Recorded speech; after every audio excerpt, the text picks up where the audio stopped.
बलि का वचन देना और शुक्राचार्य जी का उन्हें रोकना। श्री सुखदेव जी कहते हैं, राजा बलि ये वचन धर्म भाव से भरे और बड़े मधुर थे। उन्हें सुनकर भगवान वामन ने बड़ी प्रसन्नता से उनका अभिनंदन किया और कहा, श्री भगवान ने कहा, राजन आपने जो कुछ कहा वह आपको कुल परंपरा के अनुरूप धर्म भाव से परिपूर्ण यश को बढ़ाने वाला और अत्यंत मधुर है।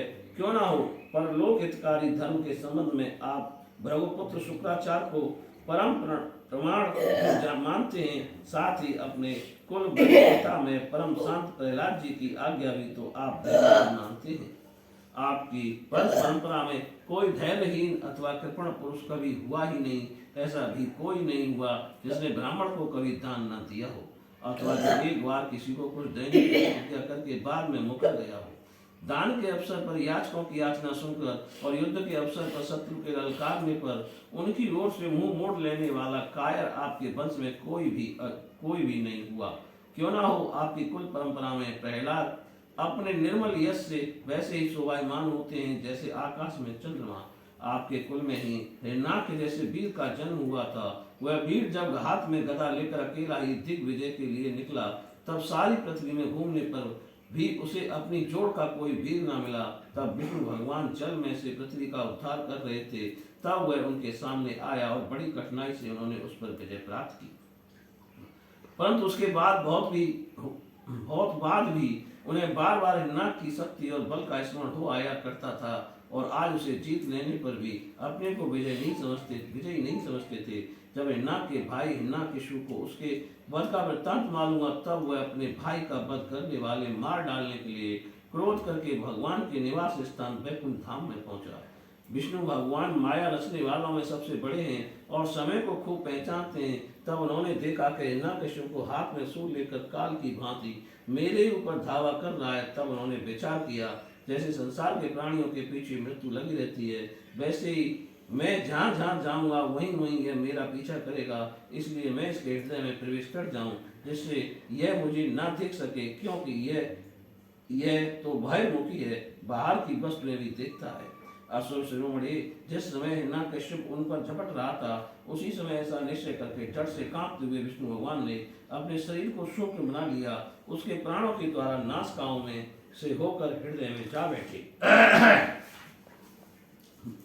हिरण्यकशिपु ने उनके लोक को भली भांति छान डाला, परंतु उनका कहीं पता न चला। इस पर क्रोधित होकर वह सिंहनाद करने लगा। उस वीर ने पृथ्वी, स्वर्ग, दिशा, आकाश, पाताल और समुद्र सब कहीं विष्णु भगवान को ढूंढा, परंतु वे कहीं भी उसे दिखाई न दिए। उनको कहीं न देख कर वह कहने लगा, मैंने सारा जगत छान डाला, परंतु वह मिला नहीं। अवश्य वह भ्रात गाती उस लोक में चला गया जहाँ जाकर फिर लौटना नहीं होता। बस अब उससे बैर भाव रखने की आवश्यकता नहीं, क्योंकि बैर तो देह के साथ ही समाप्त हो जाता है। क्रोध का कारण ज्ञान है और अहंकार से उसकी वृद्धि होती है। राजन, आपके पिता प्रहलाद नंदन विरोचन बड़े ही ब्राह्मण भक्त थे। यहाँ तक कि उनके शत्रु देवताओं ने ब्राह्मणों का भेष बनाकर उनसे उनकी आयु का दान मांगा और उन्होंने ब्राह्मणों के छल को जानते हुए भी अपनी आयु दे डाली। आप भी उसी धर्म का आचरण करते हैं जिसका शुक्राचार्य आज ग्रस्त ब्राह्मण आपके पूर्वज प्रहलाद और दूसरे यशस्वी वीरों ने पालन किया है। दैत्रेंद्र, आप मुंह मांगी वस्तु देने वालों में श्रेष्ठ हैं।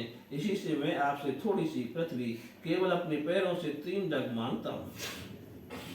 माना कि आप सारे जगत के स्वामी और बड़े उदार हैं, फिर भी मैं आपसे इससे अधिक नहीं चाहता। विद्वान पुरुष को केवल अपनी आवश्यकता के अनुसार ही दान स्वीकार करना चाहिए, इससे वह प्रतिग्रह जन्य पाप से बच जाता है। छोटा बुजुर्ग उसकी मांगू भैया।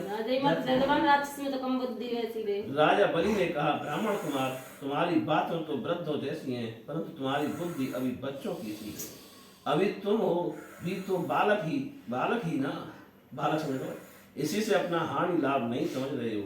मैं तीनों लोकों का एकमात्र अधिपति हूँ और द्वीप का द्वीप दे सकता हूँ। जो मुझे अपनी वाणी से प्रश्न कर ले और मुझसे केवल 3 डग भूमि मांगे, वह भी क्या बुद्धिमान कहा जा सकता है?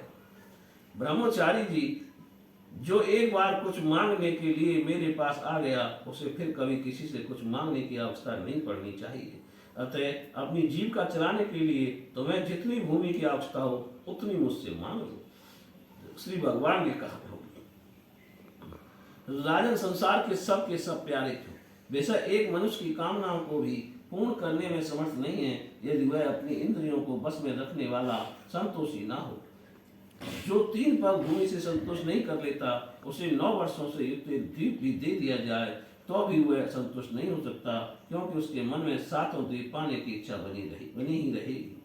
मैंने सुना है कि पृथु गए आदि नरेश 7 द्वीपों के अधिपति थे, परंतु उतने धन और भोग के मिलने पर भी वे तृष्णा का पार न पा सके। जो कुछ प्रारब्ध से मिल जाए उसी से संतुष्ट हो रहने वाला पुरुष अपना जीवन सुख से व्यतीत करता है, परंतु अपनी इंद्रियों को बस में न रखने वाला तीनों लोकों का राज्य पाने पर भी दुखी ही रहता है, क्योंकि उसके हृदय में असंतोष की आग धधकती रहती है। धन और भोगों से संतोष न होना ही जीव के जन्म मृत्यु के चक्कर में गिरने का कारण है, तथा जो कुछ प्राप्त हो जाए उसी में संतोष कर लेना मुक्ति का कारण है। जो ब्राह्मण स्वयं प्राप्त वस्तु से ही संतुष्ट हो रहता है उसके तेज की वृद्धि होती है, उसके असंतोषी हो जाने पर उसका तेज वैसे ही शांत हो जाता है जैसे जल से अग्नि। इसमें संदेह नहीं कि आप मुंह मांगी वस्तु देने वालों में शिरोमणि हैं, इसलिए मैं आपसे केवल 3 पग भूमि ही मांगता हूँ, इतने से ही मेरा काम बन जाएगा। धन उतना ही संग्रह करना चाहिए जितने की आवश्यकता हो।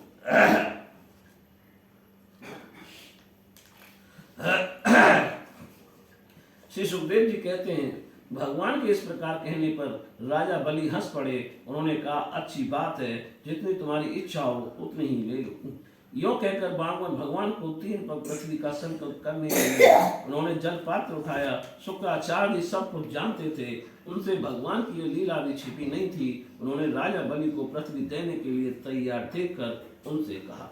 शुक्राचार्य ने कहा, विरोचन कुमार, ये स्वयं अविनाशी भगवान विष्णु है। देवताओं का काम बनाने के लिए कश्यप की पत्नी अदिति के गर्भ से अवतीर्ण हुए हैं। तुमने ये अनर्थ न जानकर कि ये मेरा सब कुछ छीन लेंगे, इन्हें दान देने की प्रतिज्ञा कर ली है। ये तो दैत्यों पर बहुत बड़ा अन्याय होने जा रहा है, इसे मैं ठीक नहीं समझता। स्वयं भगवान ही अपनी योग माया से यह ब्रह्मचारी बनकर बैठे हुए हैं। ये तुम्हारा राज्य, ऐश्वर्य, लक्ष्मी, तेज और विश्व विख्यात कीर्ति सब कुछ तुमसे छीन कर इंद्र को दे देंगे। ये विश्व रूप हैं, 3 पग में तो सारे लोगों को नाप लेंगे। मूर्ख, जब तुम अपना सर्वस्वी विष्णु को दे डालोगे तो तुम्हारा जीवन निर्वाह कैसे होगा।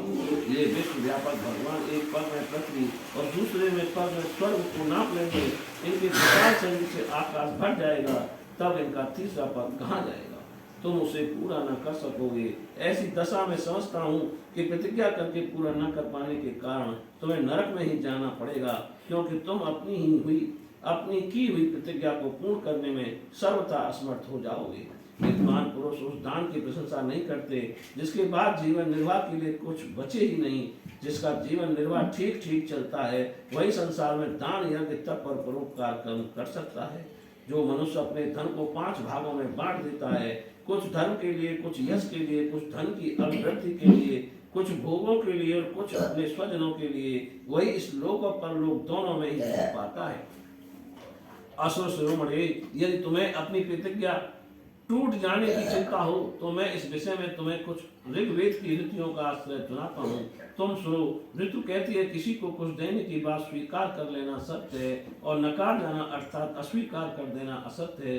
ये शरीर एक वृक्ष है और सत्य इसका फल फूल है, परंतु यदि वृक्ष ही ना रहे तो फल फूल कैसे रह सकते हैं। क्योंकि नकार जाना, अपनी वस्तु दूसरे को न देना, दूसरे शब्दों में अपना संग्रह बचाए रखना, यही शरीर रूप वृक्ष का मूल है। जैसे जड़ न रहने पर वृक्ष सूखकर थोड़े ही दिनों में गिर जाता है, उसी प्रकार यदि धन देने से अस्वीकार न किया जाए तो यह जीवन सूख जाता है, इसमें संदेह नहीं। हाँ, मैं दूंगा, यह बात ही धन को दूर हटा देता है, इसलिए इसका उच्चारण ही अपूर्ण अर्थात धन से खाली कर देने वाला है। यही कारण है कि जो पुरुष हाँ मैं दूंगा ऐसा कहता है वह धन से खाली हो जाता है। जो याचक को सब कुछ देना स्वीकार कर लेता है वह अपने लिए भोग की कोई सामग्री नहीं रख सकता। इसके विपरीत मैं नहीं दूंगा, यह जो अस्वीकारात्मक असत्य है वह अपने धन को सुरक्षित रखने तथा पूर्ण करने वाला है, परंतु ऐसा सब समय नहीं करना चाहिए। ऐसा सब समय नहीं करना चाहिए। जो सबसे सभी वस्तुओं के लिए नहीं करता रहता उसकी अपकीर्ति हो जाती है। वह तो जीवित रहने पर भी मृतक के समान ही है। स्त्रियों को प्रसन्न करने के लिए हास प्रयास में, विवाह में, कन्या आदि की प्रशंसा करते समय, अपनी जीविका की रक्षा के लिए, प्राण संकट उपस्थित होने पर, गौ और ब्राह्मण के हित के लिए तथा किसी को मृत्यु से बचाने के लिए असत्य भाषण भी उतना निंदनीय नहीं है। बोलिए श्री कृष्ण भगवान की जय।